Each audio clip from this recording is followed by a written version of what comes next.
I'm going to start off by Happy, saying Mercury retrograde bites my ass. you know, I gotta tell you, that's I think a good subject that we should get into tonight. I am not into astronomy, however, astrology, I should say. However, I think it is a really good it's a really good subject because crap all was hitting the fan for everybody. Hey, Stephanie.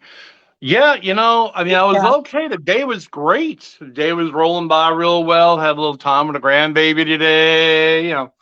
Little breakfast, little shopping, got some stuff done, spent a little time, chilled out, caught up. I'm on Yellowstone, damn it. And then, yeah, got to come in here and gingerly light up the computer, and the laptop's like, hey, that password's wrong, bruh. Password's wrong, bruh. Pin, no, that doesn't work either. So the whole Oh, day one, and I shouldn't believe in the whole day. It wasn't the whole day. It was just the last 25, 30 minutes. Hey, okay. Judy. Well, you know what? I've had electrical issues. I know people whose cars have broken down, phones broken down. You name it, it's happening, and people don't know why it's happening. It's just happening. One minute it works, Hey, the Shirley. next minute it Hey, doesn't. So Jane. you telling me that you're having electrical failures or technical issues, whatever, that Hey, Irving. totally makes sense. Totally. God, I mean, it really was a great day. It's a day of chill out. You're chilling out. You get some pizza. You have a great Yep. day, like I said, with the grandkid, whatever. And then you go to load up your laptop, and he goes, "Not today." Yeah, Well, like I'm not whatever. gonna lie, it was easy for me Hey, today. Amy. So I'm the one with the glitches right before the show or something's happening. So I'm I'm trying not to jinx myself. How's it Yeah, going, let's not do that. everybody? Yeah, Yeah, welcome, let's welcome, not let's not jinx welcome. ourselves. Happy New Year, everybody. Herbie, Jane, Stephanie, Shirley, Judy. How is it going, everyone? Thank you for joining us. I hope you had a wonderful holiday. I hope you had a wonderful New Year. I managed to stay awake until about 5 minutes after midnight. And then 5 minutes after midnight. That's about what we did. We got the ball drop. Went okay. yep, Kiss, kiss. Happy New Year. Good night. yep, exactly. That's what we did. And so, you know, ringing the new year that way. So that's good. That's good. So, what's happened? What's new? How was your holidays? Talk to me. What happened? Holidays are great. I mean, we were off the last couple of weeks here with the show, and holidays are great. A lot of time with family and a lot of time with friends, and yeah, really good, really Yeah. good. Got past it all. New Year's began. New year for everything, and new time. And how'd y'all enjoy your holiday? It was good. It was we ended up going to my mom and dad's place, and we spent a few days there and enjoyed the time. I got a lot of calls this year. I don't know about you, but I had a lot of people who were having horrible times at the holidays, whether it be feeling like it was a haunting or just bad luck. People having house fires, people having and um uh we have Horrible. being a situation here that was not a very good situation. A friend of mine actually ended up, um, she was murdered, and Oh my God. yeah, pretty sad. And just so it was I'm really tough sorry. around the holidays. Yeah, thank you. The whole local my all local families quite shocked and saddened by it. But um, you know, I'd like to dedicate this episode to her actually. She was a wonderful woman. She actually appeared on season 5 of Paranormal Survivor. Her house was haunted. Nonetheless, it was a weird Christmas. It was a weird New Year. I got lots of calls for stuff like that where people were just having bad goes of it. Um, One major theme, and I don't know how you feel about this, but we've covered it on the show, and I don't want to be a Hey, Debbie David. Downer, but one main thing over the holidays was black magic. So many people contacted me about black magic, about whether they had hexes put on them, whether they felt that they needed a cleansing, whether they, almost like a vindictive state. And I think this all goes to the state of society these days, what is actually happening with, the vibration of collective consciousness and stuff like that. And I'm shocked that that happened. I'm shocked that many people contacted me. I always get one or two, but not as many as I've gotten. And I was able to contact local demonologists, local exorcists, local priests, local people that could assist these people around the world. And it was a theme that when I connected with these people after the fact, they all said to me, like, in scenarios like this, you never know if it's a mental health issue. And so I like to dig a little deeper, find out what's going on if it's mental health. And in every case that I dealt with, I can honestly say that the professionals came back to me and said, no, this was definitely demonic or malevolent or dark in nature. It was not necessarily mental health related. So, I don't know what's happening, but I'm going to blame it on the retrograde. Jesus, I don't know. It's been a little nuts. I mean, we're trying to ramp ourselves up for the 2023 era, and trying to get the year started out with a bang. And we've got a couple of things running, but I just am trying to. I think I'm trying to take a step back a little bit and kind of move methodically through it instead of kind of like swinging it against the wall to see if it'll stick. I don't have a good feel about that. So, we've got a lot of things going on. I just want to try to manage it better than we did in 2022. Just trying to be a little more cautious, Absolutely. Yes, I agree. Totally wholeheartedly do I agree. How was everybody's holiday? Did you guys experience any technical issues? The Mercury retrograde came in, I believe it was December 28th, and it'll be ending January 18th. And then it goes again April 21st to May 14th, and again August 23rd to September 14th. So you're going to notice some things happening this year during these retrogrades. It's like a big bummer. It's almost like a dumpster fire. And basically what happens is when our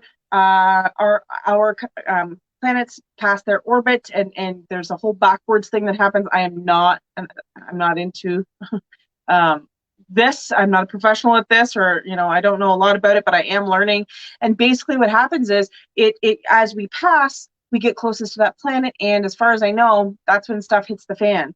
And you're going to be noticing changes in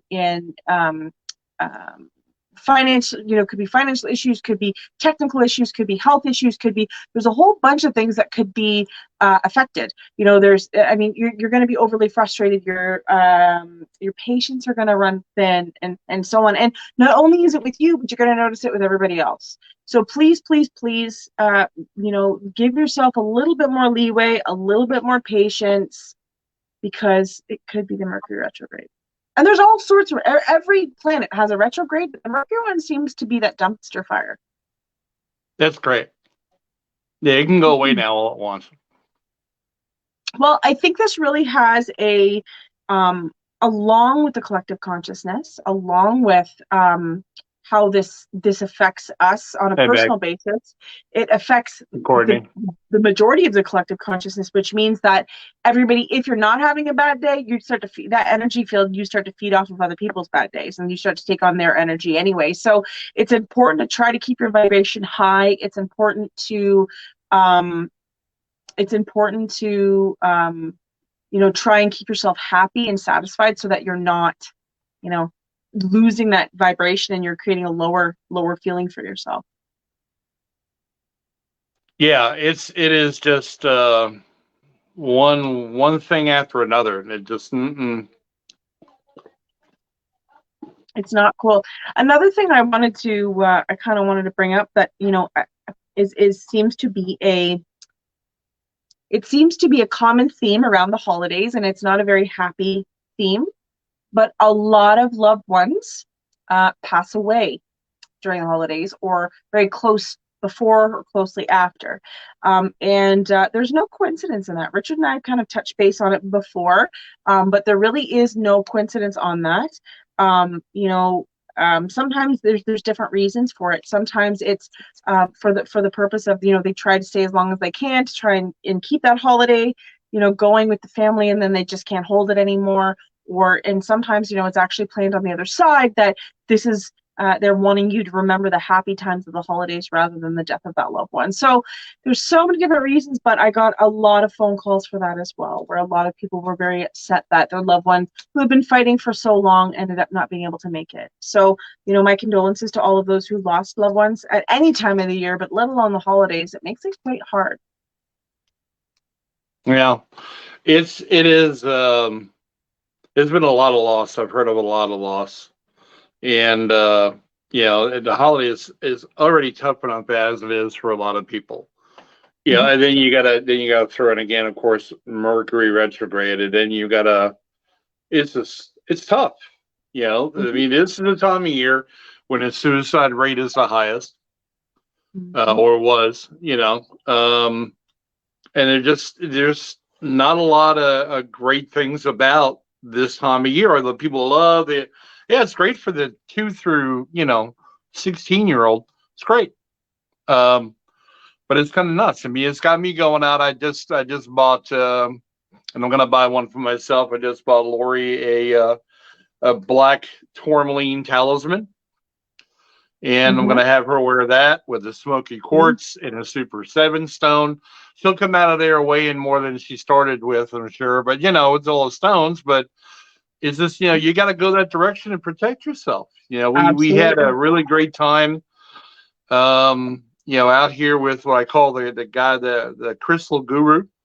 We had a great time with him, and it was really, really informative. I just want to do whatever I can to protect the team, protect my people.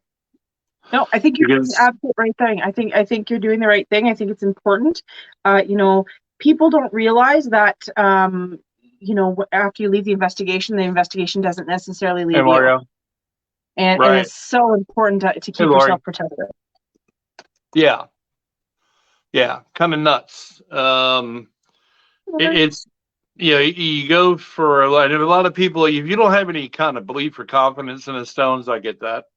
But find a way on your own or whatever to reset your energy and change your energy for yourself. Because we're going into what I consider a heavy season for investigating. Spring is usually a good time of the year to investigate. Summer is a great time to investigate, and just do whatever you can to protect yourselves, because this is really this can be. I mean, we just finished our documentary, which I think will be out the end of this month. And it had a couple of dark chapters in it. Very dark. One partial possession and one jump. One of our people got jumped. And we're just trying to do what other people do in investigations. But I will tell you, to show you how dangerous investigating can be, that documentary for me was an eye-opener. It was the most concerned I have been with being able to pull someone out of basically a partial possession. The worst in 26 years. The hardest time I think I've ever had with it. And it's not just because she's my lady, but is because it was that hard to pull her out of it. The other one was pretty easy. Separation, salt, that whole bit, some sage and all that. Then that worked out well. But the first one was real bad. But it worries me a little bit, guys. So just be careful. You know what I mean? Absolutely. Yeah, for sure. For sure. Yeah. So, guys, we thought today that we were going to kind of do an open forum. We didn't have specific topics tonight. We thought we would, kind of get back into the groove of things and discuss our holidays, discuss kind of what's going on. We kind of want to hear from you too. We know that there's a lot of times we don't get a lot of your questions answered, and Richard and I had said, we want to make sure that you guys are getting what you need out of these video podcasts. So, we talked about, if you have any open questions about anything, you're more than welcome to ask them now, or any experiences that you've had that you want to clarify, you want to know more about. One thing I kind of wanted to touch base on was over the holidays, there was a lot of sightings of cryptids I don't know if you were watching, keeping an eye on that, but there were a lot of cryptid sightings. Yeah. There were a lot of UFO sightings. And you know, I got a lot of stuff. I got a lot of people sending me stuff going, do you know what this is? Or why do you think this happened? Or where do you think this came from? And it was really like, it was intense. There was a lot of stuff. And it was not just, you know, a light in the sky. There was something huge. At one point, there was a video, and if you guys look this up, I can try and put it in the comments at some point, but basically what it was there was a huge sighting of a UFO in Vegas over some of the casinos. And there was speculation. Some people thought that it was not necessarily honest, and other people were saying it was 100% honest. So, you know, it's something you guys want to kind of Google and spend some time looking into, but that was one of the biggest ones. Another thing was a bunch of Bigfoot sightings. There was a huge amount of Bigfoot sightings. Now, was it because people were off for the holidays and had time to, you know, was timing a factor, or is it time of year of a factor? What caused all of this stuff? But the bottom line is, there was a lot happening. So I think, you know, we're going to slowly start to see a lot more evidence coming out. Well, probably. You know, again, we're going into it's a 6 month cycle, right? We know this. It's every April and October, May and October. It flows into that area. We just turned over into January. We're getting into that line again. I think also the environment, the climate and the environment changes that have happened, and it sounds really whatever you want to call it, but I believe that the climate and the environment changes that have happened over the last couple of years have changed some things too. Absolutely. You know, Okay. and I think we have to look at all of it. If we're going to look at some of it, we got to look at all of it. And when we've noticed as investigators, if you walk out into a really electrified climate or environment during a lightning storm, you're going to have an increase in activity. You know, Yeah. I mean, it's just one of those kind of things. We have had a lot more sightings of cryptids. We have had a lot more, and again, it's hard. Do you say it's because they're more visible now? There's more sightings because they're around more, or is it just because people are more prepared to catch it? And that is always my scale. I kind of wonder, how does that scale fit? Does it fit into the ideal that, yeah, we've got phones that'll do 4K, night vision, stop vision, slow motion. I mean, my God, this phone I'm operating on right now would do everything for you, but take the toast out in the morning. You know, so are we making, is it more available for us to capture more? Is what I'm looking at. Same thing with all the other paranormal groups. You look at spirit activity and everything. Everything has a, you know, there's a picture of an elemental that we caught when we were at Octagon Hall last. Is it just because we're that much better and that better prepared? Or Right. is there an uptick? Yeah. What do you guys think? What do you guys think? Do you think there is an uptick in activity, or do you think it's just because we're better prepared? Now, in the comments, somebody had asked you, and I don't know if you had answered this. I don't know but somebody asked, where's the best place to get your Super 7 stone? Honestly, I have a friend of ours, Katie and ours, that had sent me ours, but you can legitimately find some good ones. I have a lady by the name of Michelle who has an Etsy store, an eBay store that is really big into crystal work, and she is doing Super 7s now in either a ring if you want them polished, or if you want them raw. She's got them big enough to go into a silver case around your neck. She's got bigger stones that are raw. I use her for that. Actually, I got 2 new members of my team that are ordering their Super 7 stone necklaces from her. Right. But you have to remember the one thing that I have found out. I've looked so far into this. When we had our I call him lovingly the Crystal Guru. When we had him on the show, I learned also the size of the stone matters too in coverage. So yeah, don't go out and just get a couple of small stones and throw them in your pocket. Get something, you know, I would say if you're a guy like me, and I'm 6'4", you know, I'm a mountain of meat. So you wanna go and get you something that's an inch and a half, 2 inches long. Get that. The more coverage, the better. The less you got to worry about. And oh, there you go. Is that selenite? No, this is actually fluorite. Fluorite. Okay.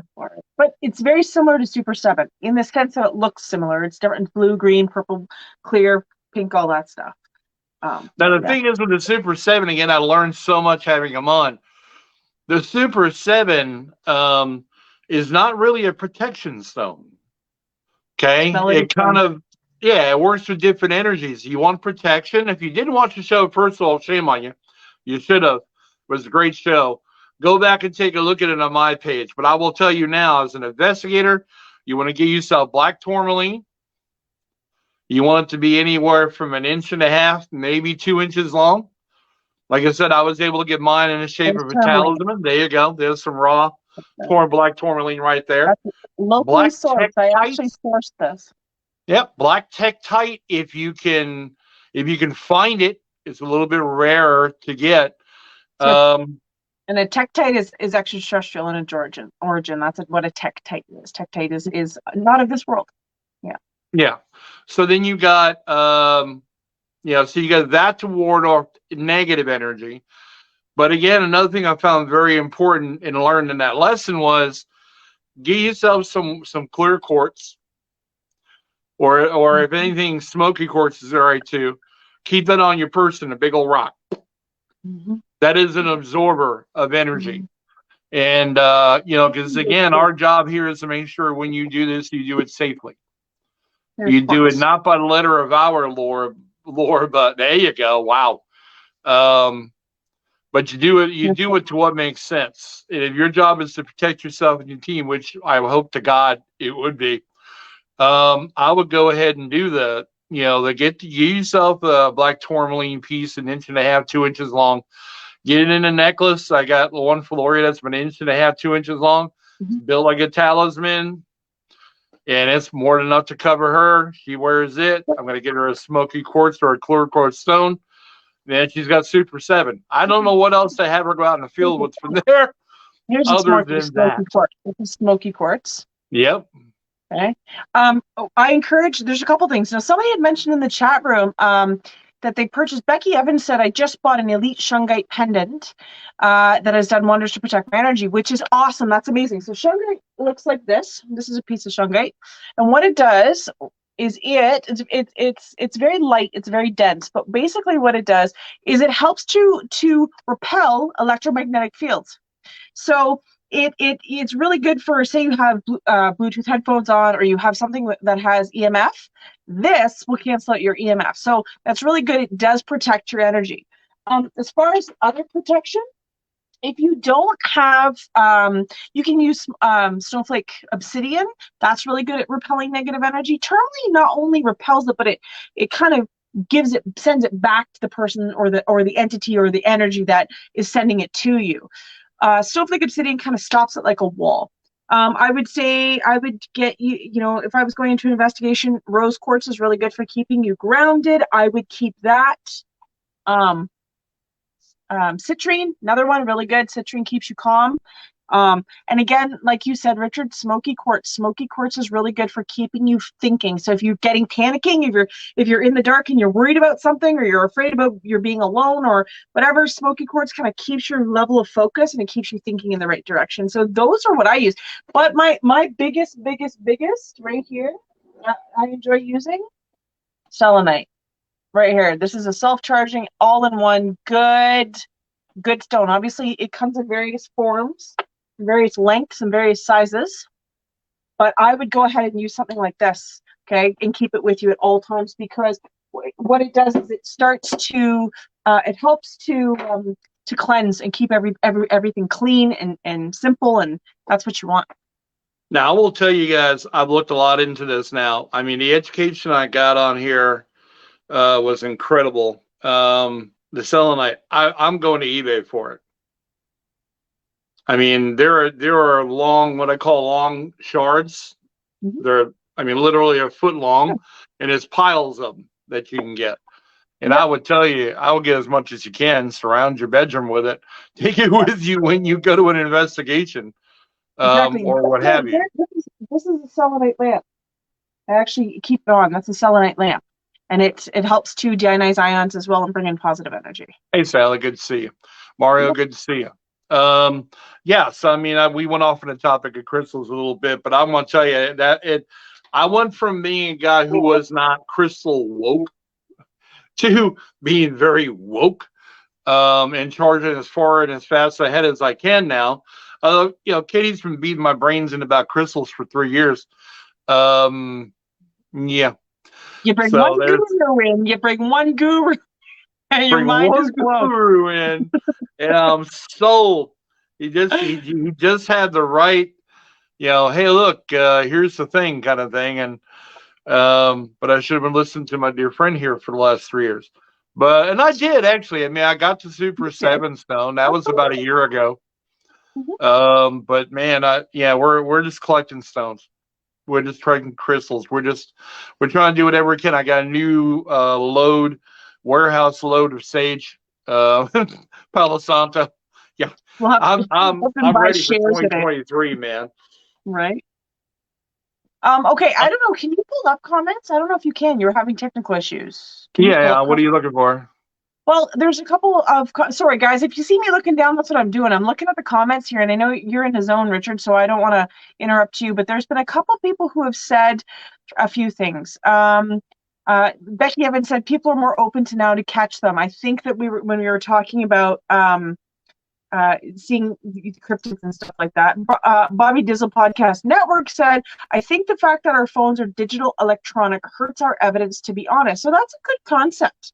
I think that's a really good concept, Bobby, that you think that can be a factor. And I agree to a certain degree, no pun intended, that that sometimes electronics can hurt us. Sometimes it's good to go old school, use old school methods, audio recorders, using old school, even farther than that, using, good old baby powder, good old, stenciling out something on a piece of paper and seeing if it's moved, using a compass, using dowsing rods, stuff like that are purely non-electronic. But I do think electronics has its place in our environment. And I say that because, I don't think we'd be able to capture the amount of evidence we capture without all of that stuff. Yeah, no. Hey, wouldn't you know it, my computer's up and running. That's okay. All right. So Nadine says, my personal Facebook name has a paranormal connector attached to it. I've had so many people reaching out recently to get help that I've tried my best to send them to the appropriate people to take care of their needs. My concern is the number of people in need has risen so much. I think there's an uptake. I agree with you, Nadine, 100%. I agree with you. Okay. I don't know if it's because people are more consciously aware. I don't know if it's because it's again that collective consciousness vibration that is happening. I haven't gone to the source yet, but it seems that on both sides, meaning in this life and people who've passed, are needing more assistance transitioning over, more assistance, acknowledging that they're dead, their death. And I find that a lot of people are taking longer to pass away, as if to say, there's a life expectancy date, and then they go way past that. And I really think there's a bit of a lineup like the DMV on the other side, and things are backed up. So, why it's happening, I don't know, but it has been noticed. Yeah. And I'm going to tell you guys, just because I'm trying my best to be directly honest with everybody, because again, I'm a former cop, so I don't play games with people, or I don't tell you things I don't believe are true. Here's another thing. With the advent and the increased level of exposure to people watching paranormal shows, with the increased measure of it becoming more widely accepted, not saying these people are faking, but it goes from everything is like, that was just something that happened to you. Oh my God, that's all paranormal. So the challenge you're going to run into as investigators now is that people have become a little bit better educated about the paranormal. people have been, watching the shows, man, like religiously, dude. I actually had a lady that when we were filming our documentary walked up behind my table of our investigators and we were having dinner break, and he was like, "I'm stalking you guys. I love what you do." Okay. um, okay. Uh, yeah, but it's just kind of it's become more widely accepted. And again, I'm not discounting everybody. I'm not doing that. But in all true honesty, some of the reasons why I've stepped away from some residential investigations is there's a lot of things you have to weed through. A lot of things you have to weed through. Again, not saying that I'm discounting their problems or issues. I'm not at all. What I'm saying is you just have to do a little bit of a better job of due diligence to validate what's going on. Agreed. Wholeheartedly agreed. Because you've got people going out here getting their phone apps and all kinds of stuff like, oh, you want to see what I caught, and and I'll get them and I'll look at them, folks. I'll look at them, but if they aren't legit, I'm going to tell you. If they're legit, I'm going to tell you. Agreed. But you've got to stop thinking everything is paranormal. That's the biggest problem that people have now is everything is seen on TV is paranormal and everything is paranormal. It's not. Yeah. It's not. Somebody said, I think more people online make reports more numerous though, but photo evidence is poopy. With these phones, since phenomena can manipulate them. I agree with that. I think there's, the fact of the matter is we're more worldly because we have that ability. We're able to capture more things because everybody has that phone. We can have that instant kind of reporting. But I do feel like there's people who ruin it for everybody. I think there's people that want evidence so bad that they're going to try and make everything paranormal. And that's the sad part is, again, you have to kind of weed through that to know whether or not it's a good thing. It's legit. Now, Francine said, Katie, do you agree to use mineral oil once in a while to clean your crystals? Are you talking about, okay, let me clarify. Are you talking from a cleaning perspective, like you want to clean the dirt off of them, or are you talking from a cleansing perspective where you want to cleanse the crystal? There's certain crystals like malachite that should never be touched raw. In other words, it should only be used when it's been buffered. Okay, a raw malachite, sulfur, those types of stones can actually be can be bad for you. I would never touch them with my hands because they can be poisonous. So in terms of preserving, she said it's the dirt. She's talking about the dirt. So yes, in some circumstances, yes, you could use it. Good old scrub brush water. There's stones that I'm a rock hounder, so I naturally go out and source them. Like I go out. Here's one. That's some natural tourmaline that I went and actually captured. A friend of mine and I went out. And some good old soap and water, getting in there and scrubbing. Now, a lot of things I learned that you need when you get something like this out of the ground. Okay, when you mine something like this, it's normally quite yellow and stained because it's got a high iron content. So a lot of times what they'll do is you'll actually get something like an iron oxide that actually eats away the bad stuff and creates this to be white. So if you take some time, I can't remember the name of it, but if you take the time and go on YouTube, watch how they clean different quartz crystals and different types of crystals, because there's actually a chemical reaction that happens to whiten these up. Not all of them are clear. Soap and water, again, stuff like that's water soluble, like selenite, you can't get wet. You can't get this stuff wet because it will actually start to dissolve. I have washed a few in pockets by accident. So it went from this to this and put it in the dryer too by accident. So it doesn't necessarily disappear right away, but it does disappear over time. So it's not something you want to get water on or soak in water. But something like a quartz or, a calcite like this, I mean, it's naturally oily looking anyway. If I put it up to the screen, you see how it kind of looks like it's always wet? It's really not. It's just the type of cut and stone it is. It's what it's made up of. So yes, to shine those things up, you can use a type of mineral oil. Now, Adam asks, what books do you recommend on the paranormal? I had just started reading the book, The Ghost Hunter's Survival Guide by Michelle Belanger. I would tell you to stay with that because I like Michelle. Mhm. Me too. I think she speaks the truth. I don't think Mhm. anything she puts in a book is fluff and stuff. No, So I would stay with it's that true. author. I think she's got more than one book. Yeah, she I does. think. Yeah, Yeah. she has some darker books, some darker paranormal books. Yeah. She's got some, and if you guys don't know, Michelle Belanger is she's a very well-known medium, I believe. She's a She's a psychic medium. very And successful, incredible yeah, medium. Yes. yeah, and she did a lot of television. She actually was on Paranormal State for quite a while. And she Yes. did some other stuff too. She's been a guest on a lot of shows. She's very well respected. She knows her stuff. So yeah, I would recommend. I think that's a great book as well, for sure. There's a few of them. Yeah. I would stay away from, I mean, if you're really wanting to dig into the investigative side of it, you just got to be careful of the content because some of it could just be experiences they're sharing, which is good for the certain reader. But if you're trying to get yourself dug in a little bit deeper as an investigator, I would stay within the line you're in. I would stay within Michelle's line. Um, I mean, that lady has put a lot of time in. Let me just put it that way. Just has put a lot of time in. Mhm. So, Now, somebody had said, I'm looking now at Tektite for protection bracelets I've been making. Okay, I want to warn you. I work with Tektites. I, for one, use a Tektite called Moldavite. Moldavite is a green stone.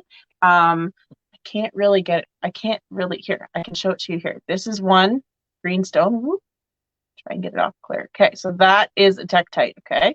Now, it's not very clear, but it's on a chain, or I try to make it clear for you guys, but I can't pull it away. I have it hanging. Ugh, that's about as clear as I can get for you, okay? Um, it is something that Moldavite has been known to cause heart attacks. It's a purging stone, so you use it in short stride, in short bursts. It's not something you use all the time. I would really, Mario, if you're going to start using stuff like that, I would really research what kind of Tektite you're using. It's basically kind of like a glass, and you have to be, number one, be careful while using it and having it on your person. Use it in short bits and work your way up to it. And number two, make sure what you're purchasing is legitimate. There are many fake stones, or people who are fabricating these stones and making you think they're the real thing. If it's cheap on eBay or on Amazon, it's not worth it. I'm yeah. telling you. So a piece about this big runs you about, I'm going to say, probably $60, $60 American, probably 80 or $90 Canadian. No joke. Okay. And it's something that, again, if you're going to be putting it in your rings and stuff like that, now that's Moldavite. I can't speak for all Tektites, but just really pay attention to that, okay? Because you don't want to be causing, getting stuff bad. Like, you don't want bad stuff. Truth. So Herbie says, is it better to have a small selenite crystal, or does a large one matter? Honestly, Large. it doesn't matter. Yeah. I'm all about bigger is better. Well, here's the thing. So if you're going to carry, so here's something. Okay, here's something. Okay, so if I'm going to use this for charging, I've got more surface area to put my stones. So I can charge a bunch of stones on here, right? So there you go. So I can charge them. But I'm not going to carry this bad boy in my pocket, because somebody might mistake that for a piece. They may think that this is something that I can hit somebody with. So I would carry something smaller, obviously even smaller than this. I take a lot of these and cut them down. And I'll cut them down, and I can put them in 2 or 3 in my pocket. It's really not about surface area. It's about what you have. So you can have a couple pieces. It's still going to operate and work instead of having a great big piece. But if you're doing some sort of ritual, for example, here is a selenite wand. So this is good for doing any type of energy healing, or doing any type of, if you're focusing on one specific spot. If you're having ailments, you can use the wand, and it helps to do stuff. But I wouldn't carry this as I'm doing an investigation, because number one, I don't want to stab somebody with it, or stab myself. And number two, I wouldn't want it broken. So I use different types of pieces depending on what I'm going into. But yes, Richard, I would tell you, Herbie, I personally, again, I know the coverage is important. In talking with the crystal guru, here's another yeah, size is important on that. I would probably stick with anything 1.5 to 2 inches on average. Mhm. Anything like that'll fit comfortably in a pocket. Mhm. Um, Yep. yeah, so everything I'm buying now is about that, 1.5 to 2 inches in Mhm. width and length. And yeah, I'm gonna try to get a raw black tourmaline for myself to get a necklace out of it. Um, but I will tell you, I am more of a believer now between the education that Katie has given me over the years, and then the education I had gotten about stones from the crystal guru. Um, yeah, it's really come to my mind that we need a little more than just salt and sage. Agreed. Absolutely. Agreed. Until I experimented with it, I would not have believed it, but using it all the time, I agree. For Christmas, as a matter of fact, I got, and I didn't bring it down with me, I should have, I got a quartz Lemurian, a Lemurian quartz, Yeah, which is Lemurian quartz. so gorgeous. It's a lot more rare, but it's tourmalated at the end. It's absolutely stunning.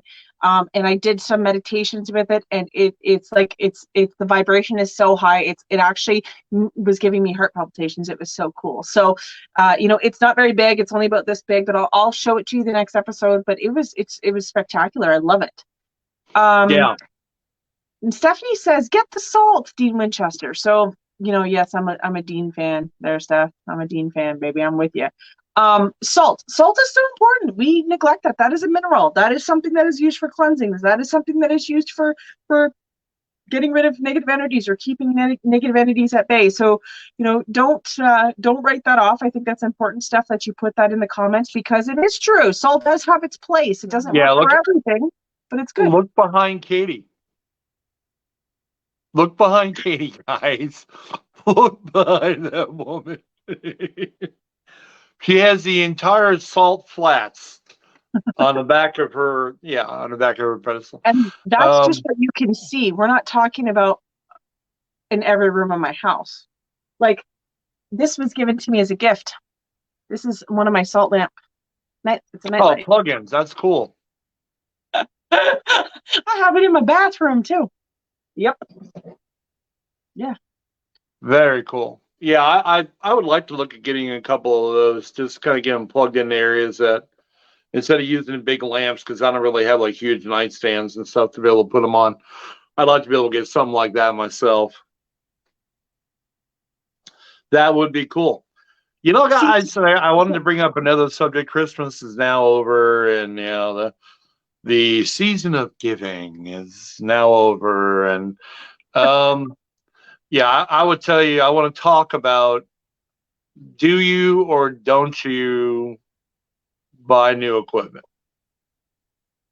Hmm. I would tell you, if you have a case and a half, actually two cases like I do, that work really well, yeah, leave it alone. Leave it alone. I had one. I had one piece I want to replace eventually. I had a mini REM pod that I set up in a residential. I actually wound up burning up. It got hit so hard that smoke came out of a little vent hole on top of the piece. So that went bye bye. And I'm going to probably replace that. But I think I'm done for a while, guys. I haven't seen anything on the market. no. Um, yeah, I mean, that's a good idea, Mario, only if it breaks. I haven't seen anything on the market to really blow me away. I am also not just being extremely upfront, absolutely transparent.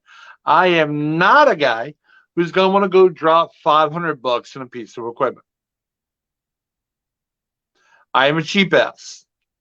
Now, my partner over there is rolling her tongue in her mouth and biting her lip because, she's got new equipment monies. I don't have Hey, I new don't equipment have monies. equipment monies. I take things and I either engineer my own version of things, Oh yeah, well, all right. Well, you or re-engineer shit, but they still have people out here trying to sell $500 SLS systems. I made my own. Yeah, that's great. Now, my better half wants one real bad. Yeah. Oh, well, I'll teach you. I will teach you. I will teach you how to make. You will teach me how to make it. Will it be Trust mobile? Papa. That's the kicker. It's got to be mobile. Well, it's as mobile as a laptop. Oh, okay. Yeah, I've got to get some because she's driving me crazy. We have the program. There is a program out on the phones, um, SLS program, which actually is extraordinarily accurate. I did not think. I tested it. I tested it before we brought it out to the documentary.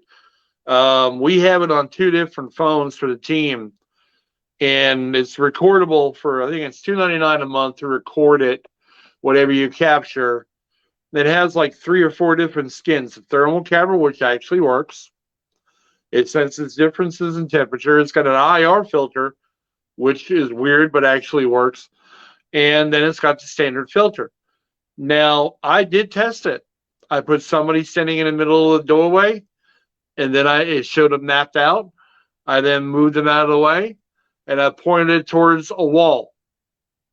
And now I knew there was an energy there, but there was nothing that was going to map out anywhere. Right. Yep, sure as crap, I got a map out of what I know is there. But it's been documented. I've got it for the documentary. We've got some pretty damn incredible evidence out of it, and it is a friggin' phone app. It was all. I mean, you're also one of the sponsors of the documentary, but that has nothing to do with me. But they are. I mean, that program is strong. Yeah. No, agreed. You know? Agreed. Stephanie says, I see tons of fake hagstones on Stay and eBay. I find them natural on hikes here in Tennessee. So for those of you that don't know, hagstones are stones with holes in them. And you're supposed to be able, when you look through them, you're supposed to be able to have visions and see things that you normally wouldn't see. I don't know how they would fake that. I don't know other than drill a hole. But yes, I agree that they are very powerful, that you can use them, that you can see through them, and some people say you can see fairies and all of different supernatural things. But I don't know, as though I don't know if I'd spend money on that. I don't know. It's rough. I mean, it's sad that we got to have people coming out with fake stones, fake crystals. I think it's an absolute tragedy that we're gonna have that. But it was the same thing. There was a piece of equipment out. Oh my God, I can't remember how many years ago now. Made out of Italy. It was supposed to be the end all be all of every piece of equipment there ever was supposed to be. I don't remember the name of it now, but it was an absolute failure. And it was $1,000. Right. Yeah. Not good. Yeah. Not good. And I don't remember what the hell the damn thing was named now, but oh my God, what a nightmare. What a nightmare. Well, I mean, it's experimental, right? Some things are bought for entertainment purposes. If it says entertainment purposes only, just slide away. Yeah, let it go. Yeah. Now, Becky Evans says, my favorite thing I just got is my black moonstone sphere. So, moonstone. And I don't have my moonstone ring with me. But moonstone is essentially how would I say it? It is, if there's, where would I find some for you? Right here. Right here. This is considered a moonstone. This is called, why am I losing my mind? So there's labradorite. I couldn't think of it, but if you look, this isn't a great depiction of it because of my lights, but that is what moonstone is essentially. And this is considered, here's a better piece that will shine a little bit better for you. Can you see how it shines? See how it kind of reflects there? That is labradorite, and that's like a black moonstone. Okay, now there are clear or white moonstones that they call it, and a lot of them's for fertility and stuff like that. But that's really great, and I use a lot of that. I actually have a ring that I just broke. It was labradorite or black moonstone. But yeah, if you've got one that increases fertility, I don't want it. Yes, well, what it does is it doesn't necessarily increase fertility, but what it does is it helps with feminine issues. Let's put it that way. Okay, so I don't have feminine issues, so I don't want to hear it. It helps with stuff like that. So if if you're having issues, sometimes that it assists in that. It does a whole wide range of things, but it's a feminine stone. Yeah. Honestly, it to me, and just I find it embarrassing, honestly, to admit that I spent all those years almost essentially laughing off crystals, to find myself being a mark for them now. I mean, to me, that's some pretty incredible stuff that I'd changed my mind about it. I've matured, as we call it. I've matured. Right? No, agree. Absolutely agree. Yeah. Well, because it's a new concept. We have this, I think going into paranormal investigating, getting into psychic mediums. I mean, do I look like a psychic medium? Does Richard look like a psychic medium? What does a psychic medium look like? A lot of times when I meet people, they'll say, "Well, you don't have a bandana, or you don't have the crystal ball," and then I'll get my crystal ball and say, "Ooh, let's read the cards." What does it look like? To me, I'm just me. I just do what I do. But people have a misconception or a preconceived notion of what things should look like and or what things should be. So, for the entertainment factor, they want me to have this headband and follow me now, and that's not really how it works. And the same thing goes with paranormal equipment. We have this preconceived notion of what we watch on television. We have this notion of what perhaps we should be getting into or what types of equipment, and we don't get down to the basics of why things happen. We don't kind of go into a lot of the things. I mean, look at this. This is a piece of equipment that I use. That is not ghost equipment. It's a motion detector. It beeps like a son of a gun if you go past it. Here in the States, they call them driveway alarms. We've got two of those ourselves. Yeah, and that's what we use it for. So if any energy passes this, it comes with a little remote control, and you beep it on, you beep it off, and it's loud as a son of a gun. And that's what we use. But it has nothing to do with paranormal. There's no paranormal involved in that. That is simply a motion detector, but it works quite well. And so I think it's amazing though. If you look online, right, just to be honest, you look at eBay and you type in ghost hunting equipment and you see that little piece right there, it'll be $30 or $40. Now, you go out of the eBay, go out of the ghost hunting equipment section, type in driveway alarms. Same exact thing will come up for $14. Yeah, it's the same thing. Like legit, it's the same thing. It's not like a similar brand or it's literally, they're buying it off of that stuff, marking it up and selling it for a marked up price. They're taking those things and making it bigger. Another really great piece of equipment that you can get really cheap, some dollar stores have them and some pet stores have them, are that have proven to work very well, are those light up cat toys. Yep, those cat toys. They're awesome. They're inexpensive. They work. The entities are drawn to them. They make them roll. So not only are you getting a physical motion, but they're lighting up at the same time. So, and sometimes they don't even move, but they light up. So that's something that you can use that really works. Again, and that's another item that you can go on the eBay for and go into the pet store part and type in cat balls, light up cat balls, and they're like $5.99 for a set of 2 or 3. Go over to ghost hunting equipment and you'll find the same exact piece of equipment there, $20. So just be cognizant if you're looking at equipment.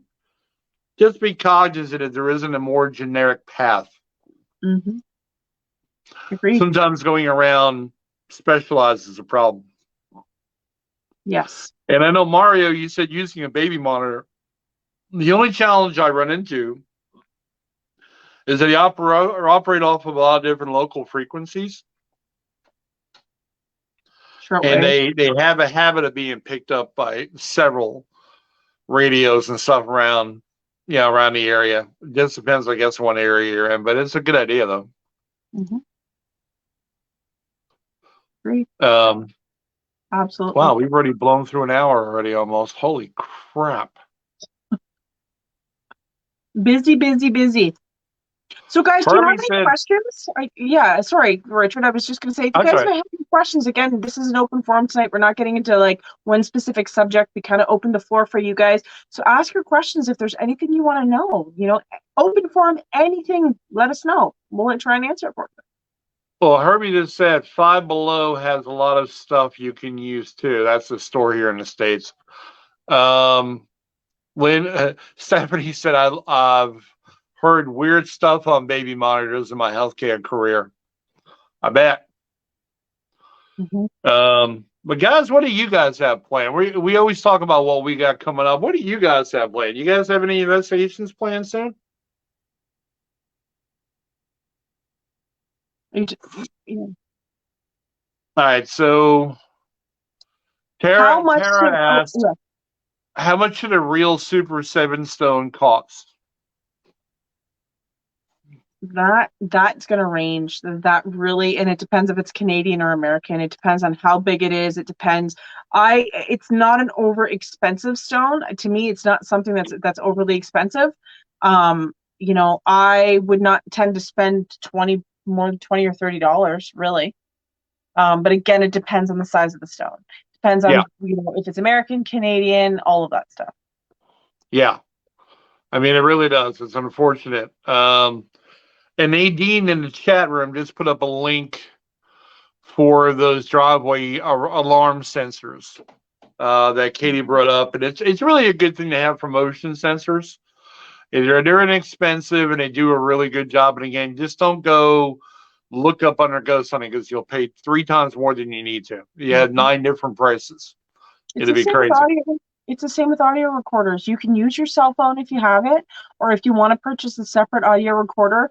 You know, you're going to be paying a premium when you're going to ghost hunting stores. We're not knocking ghost hunting stores. Some things are really, you get what you pay for. Some things are worth every penny, like a REM pod and stuff like that, to me is worth the money.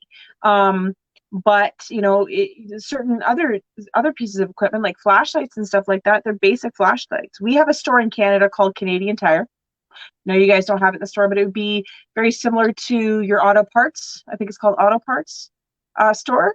And you know, you can get all different stuff there, and it's something that you can get. You can get a UV flashlight, you can get IR flashlights, you can get normal flashlights. You know, they're inexpensive.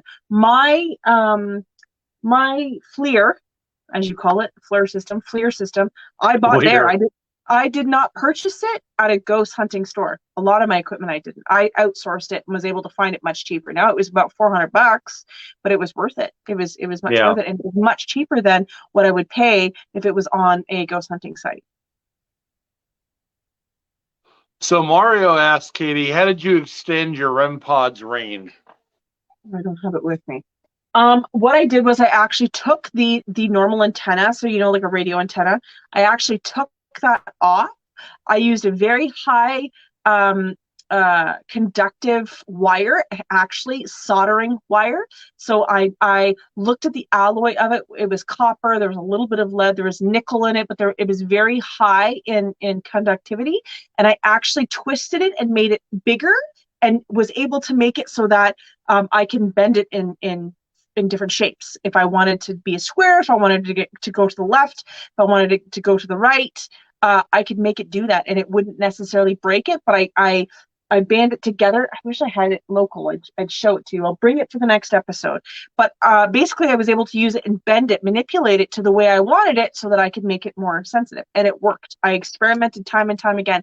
Not only did I do that to my REM pods, but I also added. I didn't remove the antenna from my millimeter, but I added some more of the copper or the soldering wire to it to make it longer, to make it more reactive. Nadine says, thank you guys for all of your help. Richard, do you do any mediumship readings like Katie? No. Yes, let me explain why I don't. He does. I don't do it for. I do it randomly. I do it when I'm somewhere and I can feel the energy on someone, and that person needs a message, and I will do it then. I've been my poor team. God bless them. Sometimes it's real tough to get out of a restaurant without giving somebody a reading. Same thing when we do our tours. There are times I just can't avoid having to make contact with someone or for someone. So I want to do readings then. My challenge is just to be absolutely transparent. I know that doing readings shortens my physical life, and I'm already almost 60. So I would like to hold on to it. I'm not a spring chicken like Katie. Um, I would like to hold on to it as much as I can. I really would like to use it for nothing other than to help people. That's it. I know there are a lot of people that do gallery readings and all, and that's great. If you want a reading, tell you what's going on, Katie's a great one for it. I tell you, I got. If I have a question, what do I do, Katie? Call me. I call you. That's right. I call you. That is the lady that handles it for me, because as a psychic medium, you can't do anything for yourself. You can't read for yourself. You can't see what's going on with you. Then you have a friend who does and can. So that's why I have Katie. But I just don't, hun. I'm sorry. I just I'm a little selfish with my life, my life energy, and I'd like to, but I can't. I stumbled, it happened for me. I did not go out and go, hey, I want to be a psychic. I want to be a fortune teller. It literally pushed into my presence and kind of made my life hard until I embraced it and said, okay, fine, I'll do it. And it's not okay, I'll fine. I love what I do. This is my dharma. This is what I'm meant to do. I feel like I'm happy and fulfilled. Thank you, Danny. Today I did a gallery reading. I did a gallery reading today before the show. I enjoy what I do. I love what I do. Is there a cost to it? Absolutely. Is it exhausting? Yes. Is there a lot of extra work with it? Absolutely. I get phone calls 24 hours a day, 7 days a week from people. Sometimes it's not so pleasant. Sometimes the residual stuff has come home with me. Sometimes I'm forced to deal with this, working with different cases, working with different detectives, working with, not all cases are pleasant, right? So it does take its toll, and I do have to detach sometimes. Sally Rogers asks, how do you guys sleep and get rest? Who said we sleep? Right. No, I will tell you, I have to do something I learned years ago called dial down method. The dial down method allows me to be able to close my eyes and see in my third eye the dial from 0 to 10 and go from 10 to 0. When I can manipulate that dial down to 0 without any resistance, I'm pretty good. I'm not 100%, but I'm pretty good and I can sleep pretty well. I had to teach Lori that, because not only am I a psychic medium, she's a trans medium. So yeah, it's great. Yeah. It's not exactly easy. You have to disconnect. You have to get back into nature. You have to remember who you are as a person. When you're reading everybody, think of an actor. Okay. And this is a really bad example because I don't act. I speak my truth. But think about playing all of these parts all the time. Think about picking up all these scripts and you're a different character all the time. The same type of energy is kind of implies when you're doing readings for people. You're constantly bringing in somebody's energy. You're constantly, or even think of like somebody who's like a DJ. It's constantly has different music going. You lose yourself. What becomes your favorite music? What becomes your identity as an actor? What you play characters so much, or you're a different person, or you're reading different energy so much as a psychic that you tend to start to lose yourself, and you take on other people's energy without knowing it, and sometimes that becomes you. And unfortunately, there are paranormal investigators out there that are unaware of that, as well as psychic mediums, that when they start to go looking for demonic only, or the worst energy only, some of them, it's all about the wow factor, but a lot of times it's because they have dialed down to that malevolency. They're stuck in the energy vibration, and so they're looking for more of it, because that's the level that they're at. They don't even realize it. Hey, Sigrid. So it's really important to disconnect and kind of recharge yourself. I always go to my horse. I don't get to see him as much as I would like to see him. I used to be able to go all the time. I can't now. But that's kind of my regrounding, doing meditations every day and grounding techniques and getting out with nature, getting with my children, spending time with them. That is my way of kind of shutting off, recalibrating. Yeah. And you got to do that. Whatever, here's my theory on it. Okay. And I could be wrong. Whatever brings you your joy is what you need to do to reground yourself and reset your energy, because negative energy cannot stand you being happy. Negative energy cannot stand you being okay. It Yeah. definitely can't stand you smiling and loving life. So with me, it's family, right? So I like today. Today was a great day until my laptop said it was a great day. We had a 2-year-old, man. We had breakfast. We had shopping and all the things, and her little life blowing up in front of me and growing and blossoming like a beautiful flower is like, I'm getting to enjoy this. This is my thing. And it's not, it's just the way it is for me. You need to find what brings you your joy. Okay. You can listen to us tell you to do a billion different things. Go down by the running water and go stand on the ground. You've heard us say that 5 bazillion times. And that can be a part of what helps you. But you got to ask yourself, what makes me happy? And go friggin' do it. No matter how silly people might think it is, no matter how, time consuming it might be, you got to bring yourself back to your zero ground by being happy.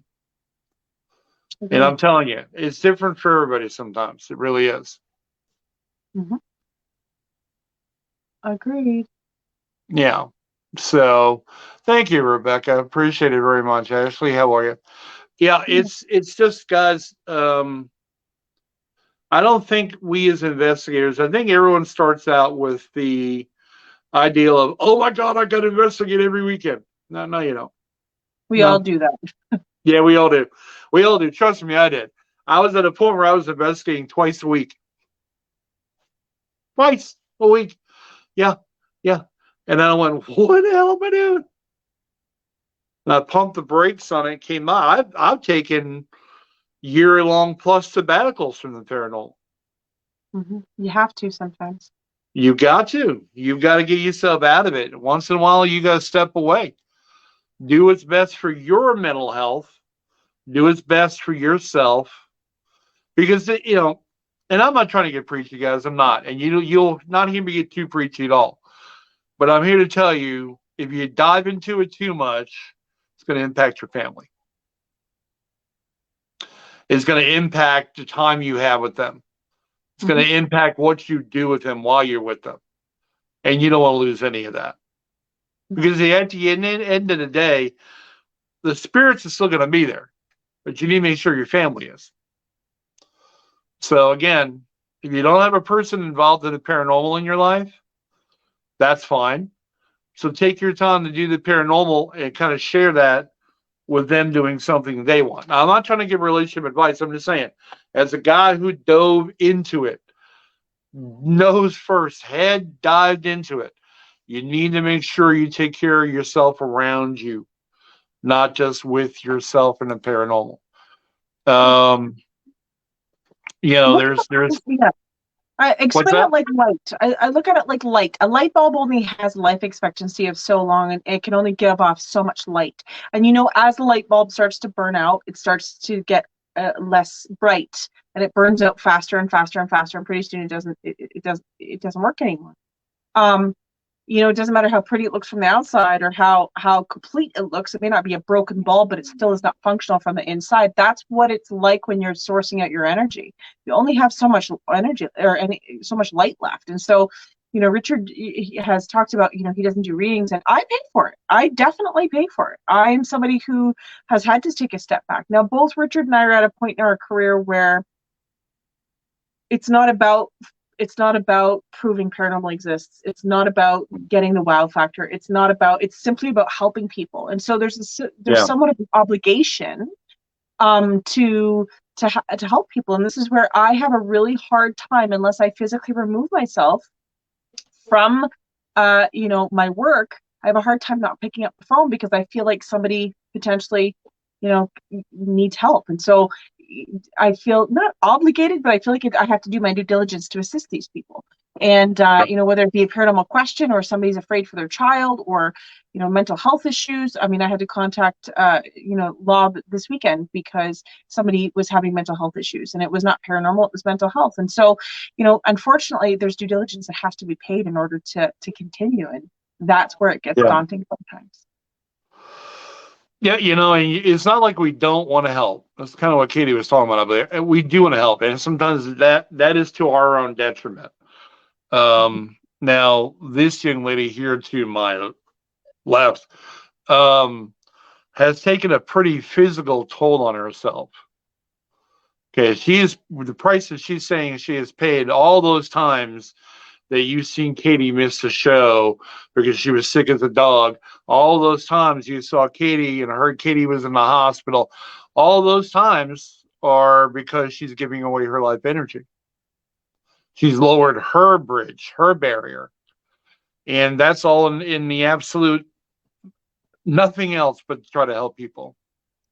And if I could tell you how many times I have told this woman to turn your damn phone off, to turn off answering messages, even for just a couple of days. You know what her answer is to me? No, I can't do it. Can't do it. No. And it's again, it's not like I don't want to do readings. I will do readings for those who need it. I'm not going to pass up a message from a loved one to a living person because I don't feel like talking to them about it. And again, that has been much to the detriment of my team when we go out to eat dinner or something together. God bless them. I always wind up doing a reading for at least one person. And I always wind up doing it on the tours because I believe people need help. And I've never been a person who said help should come with the bill. If I could help you, that's fine. I'm not a plumber. I'm not an electrician. But, there are people out here and that's usually, maybe a 10, 15-minute reading. Katie's done hour-long readings plus, haven't you, Katie? They're usually at least an hour. Today I did a gallery reading. It was 4 hours long.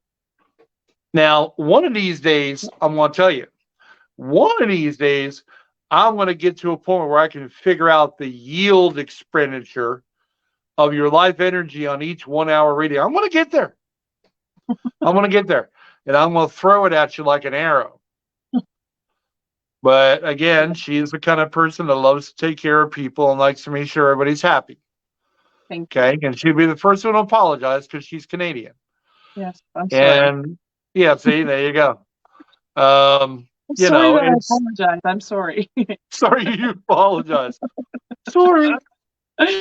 But all right, guys, we're coming down to the last 13 minutes. We got 2 minutes. Now, Miriam says, one thing I contemplate is whether we should even endeavor to break down these walls when we are here in this incarnation as humans to experience a human life, to good, bad, and the ugly, the beautiful. So are you talking about, I'm not quite sure, Mario, do you mean like break down the walls in terms of psychic abilities, break down the walls in terms of paranormal investigations? What do you think he means, Richard?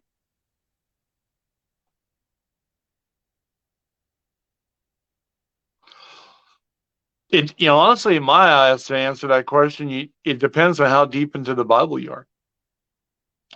Because the Bible will tell you, if you get too deep into it, that we are not to mess with the spirits. Right. Period. So a lot of religious biblical statements say that. Yeah, a lot of them do. And then you'll have other religious statements and portions out of the Bible that'll say that God has given us power over the spirits. Mm-hmm. So it's a real walking line. But I will tell you, your faith doesn't have so much of a limit if your mind's willing to expand. Let me give you a quick example. Then we gotta try to, close out this site. But we did this documentary. I did it with a Catholic deacon. Okay, he was the director of the documentary. And when we left the building and we did the one location that we did where Lori got partially possessed, I saged in Palo Santo to everybody. Everybody walked through the cloud of love. And I looked at this man and he went, "Yep, me too." And this is a deacon in a Catholic church. So somewhere along that line, he was smart enough to realize I might need something else to help out. Mm-hmm.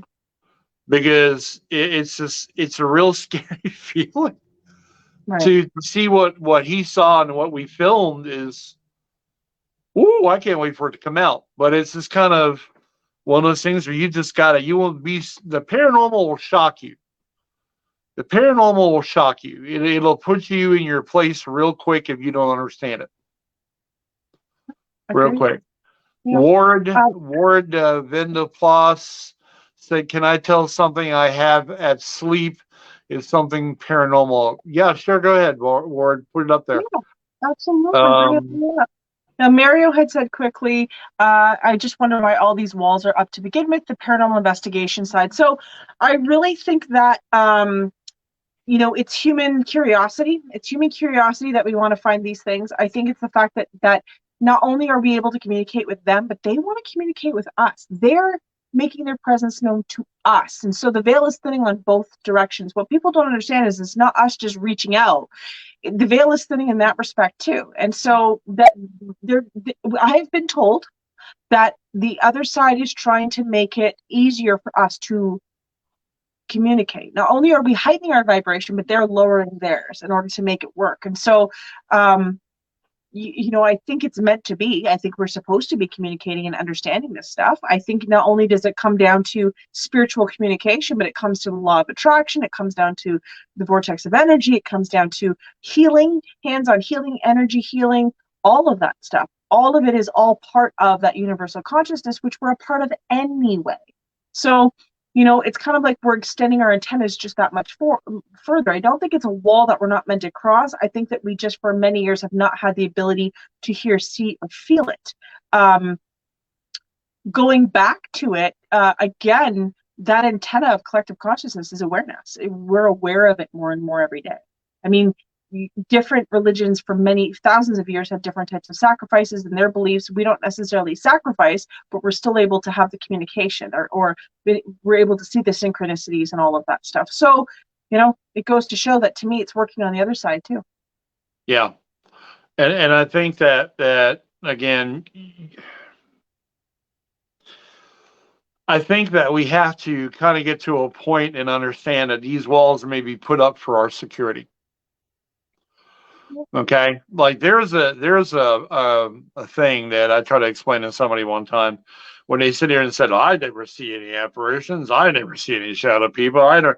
It's probably a good reason for that. It's probably because your mind has stopped you from seeing it. Mm-hmm. Okay, because it's not like the paranormal wants to shock and awe you. Right. It's just determined upon, are you able to handle it? And it's not a motion of weakness that, oh well, I can handle it. It's not a vibrato thing. It's an issue of, will it caramelize your onion? Okay, I had that done to me 20 years ago. In this hunt for the truth, I had that done 20 years ago. I had something come right out in front of me that was my height or taller, looked me square in the face, smiled creepily, and just took off. And I had never seen an apparition in full right in front of me before. Scared the living dog mess out of me. Literally was a foot and a half off my face. So, I mean, there's a lot of, it's what I call the paranormal trauma. Okay? Your brain doesn't want it. Most brains don't want it. I don't believe they do. I really don't believe they do. I believe that a lot of the time the mind is like, can you just leave it alone, please?